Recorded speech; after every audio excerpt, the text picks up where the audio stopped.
राधे राधे। गुरु महाराज, आपके चरणों में दंडवत प्रणाम। महाराज जी, सनातन हिंदू धर्म में विवाह के पश्चात पुरुष के पुण्य का आधा भाग स्त्री को मिलता है, जबकि स्त्री के पाप का आधा भाग पति को मिलता है।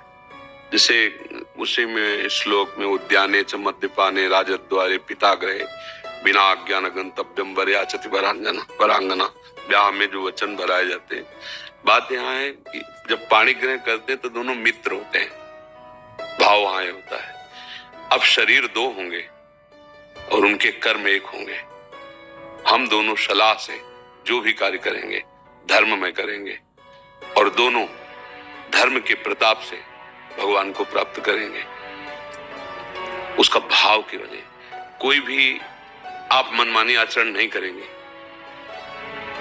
बिना हमारी अनुमति के आप किसी घूमने जंगल ऐसे पिता के भी गृह में या राज दरबार में या जहां कोई मदिरा पिए बैठा हो मध्यशाला आदि के पास बिना हमारे सानिध्य के आप नहीं जाएंगे। ऐसे हो बिना आप हमारी अनुमति के धर्म नहीं करेंगे। जो धर्म का कार्य करेंगे उसमें आप हमसे सलाह लेंगे। ये उसमें इस तरह की बातें कही गई है।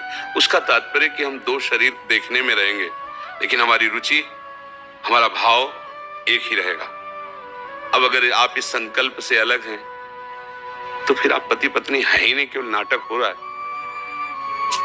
अगर आप वास्तविक पति पत्नी हैं तो जो आप दोनों की सलाह से सत्कर्म या जो भी त्रुटि होगी तो दोनों है ना, देखने जैसे दो हाथ हैं, ये कुछ करे तो आपको फल अलग अलग थोड़ी मिलेगा कि भाई उसने तो बाएं नहीं किया है तो दाएं नहीं किया।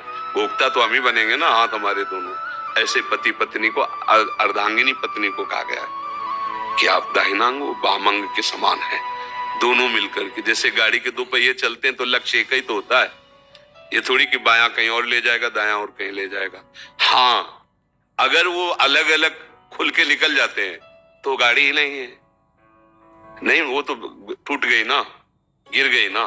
तो दाम्पत्य जीवन क्या कि पत्नी अपनी मनमानी करे, पति अपनी मनमानी करे, दोनों शास्त्र सम्मत चले तो वास्तविक कहते हैं ये जगत भी सुखमय उसके लिए हो जाएगा।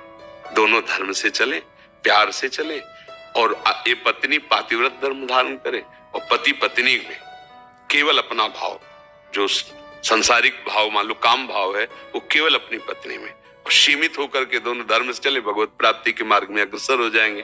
पर जब गर्ल फ्रेंड और बॉयफ्रेंड पहले से ही बन रहे हैं तो इनमें पातिव्रत धर्म आएगा, इनमें एक पति निष्ठा आएगी, उनमें एक पतिव्रत का भाव आएगा, या पति एक पत्नी से अपने जीवन का प्यार दे देगा क्या? तो सब नष्ट ही हो रहा है। तो हमें लगता है लिखे ही रह जाएंगे ग्रंथ की बातें। धारण करने की योग्यता तो हमारी नई पीढ़ी पहले ही खो दे, नहीं खो दी।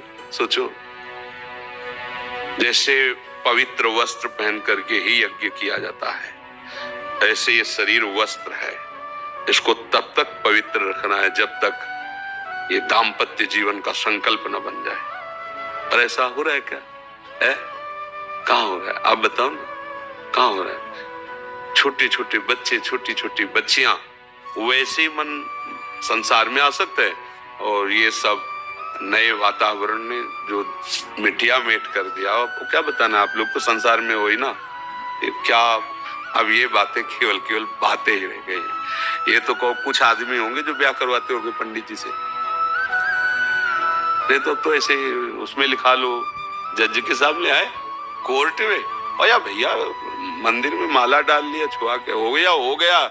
मतलब क्या यार, समय आ गया है।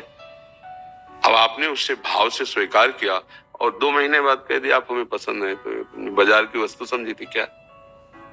जीवन बर्बाद हो रहे हैं ना।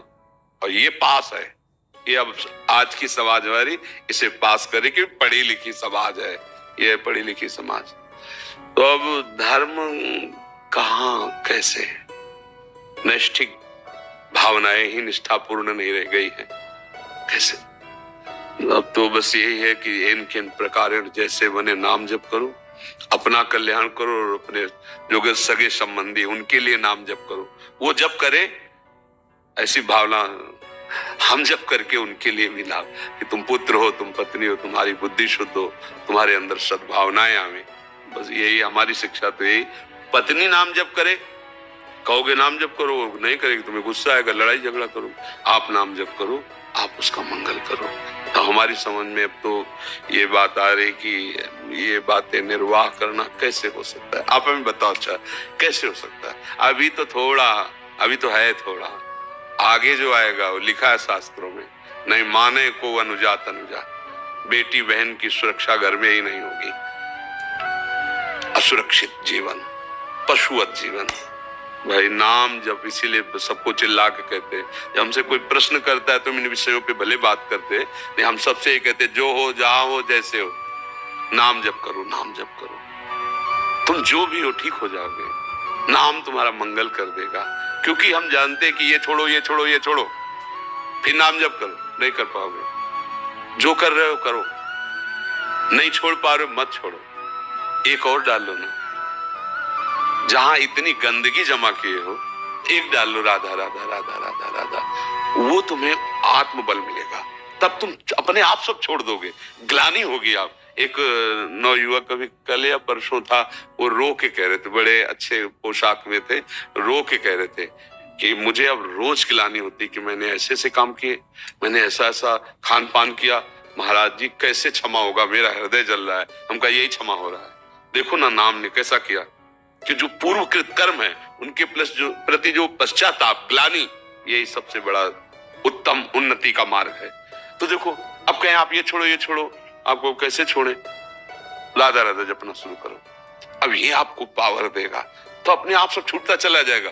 फिर उसका जो परिणाम है वो भस्म हो जाएगा आपकी जलन से। यार कितना मैं नीच हूं, कैसा अधम हूं, ऐसा क्यों किया, ऐसा, हे भगवान क्षमा कर दो, कभी नहीं करेंगे। हो गया क्षमा। जो हृदय जलन होता है ना, वो शांत हो जाता है। तो इसलिए भाई जहां तक हो सके इन सब विचारों को छोड़िए, नाम जप कीजिए, और पत्नी में भी भगवत भाव रखिए, परिवार में भी भगवत भाव रखिए, और अपने कर्तव्य का ध्यान रखिए कि मेरा पत्नी के प्रति क्या कर्तव्य है, मेरा धर्म क्या है, उसका धर्म क्या है। उसके विषय में ये समय के अनुसार अगर तुम शिक्षण देने चलोगे तो तुम अपने धर्म को खो दोगे, फिर तुम्हें क्रोध आ जाएगा, फिर तुम उससे जलन पैदा करने वाला व्यवहार करने लगोगे, और हो सकता है क्रोध में हिंसा आदि दोष बड़े बड़े हो जाते हैं। इसलिए हमारी प्रार्थना है, हम अपने कर्तव्य, हमारी पत्नी आई है हमारे पास, मेरा उसके प्रति क्या कर्तव्य, बस। आप कभी दुखी नहीं हो सकते। वो जो करे, मालिक है ना, ईश्वर है ना, उसका मन ही उसको दंड देने लगेगा। शांत भाव से अगर वास्तविक सुख लेना है तो सिर्फ अपने कर्तव्य पर ध्यान देना है। ये पुत्र है, मेरा कर्तव्य इसके लिए क्या है, ये पिता है, मेरा कर्तव्य इसके लिए, उनका मेरे प्रति क्या व्यवहार, ये नहीं देखना। ये देखोगे तो कर्तव्य निर्वाह कर ही नहीं सकते, मेरी बात मान लेना। अगर मरीज का व्यवहार क्या है डॉक्टर के प्रति ये देखे ना, तो कभी वो डॉक्टर ही नहीं कर पाएगा। वो अपने कर्तव्य को देखता है, तो रो चिल्ला, लात मार, हाथ मार, बांध इसके हाथ पैर, और ऑपरेशन करता है, इंजेक्शन लगा देता है। बस अपने को ये समझना है जैसे पागल खाने में हो ना, और डॉक्टरी करनी हो तो कहीं से भी थप्पड़ पड़ सकता है, कहीं से भी गाली मिल सकती है, पर वो पागल है, उन्हें में सुधारना है। ऐसे चलना होगा भैया, कलयुग है। अब का जो स्वभाव स्वरूप आएगा वो तुम्हारे अनुकूल नहीं आएगा, तुमको देखना है अपने कर्तव्य को। अगर ऐसे चलोगे तो ठीक हो जाएगा। क्यों, इसमें कोई तर्क है?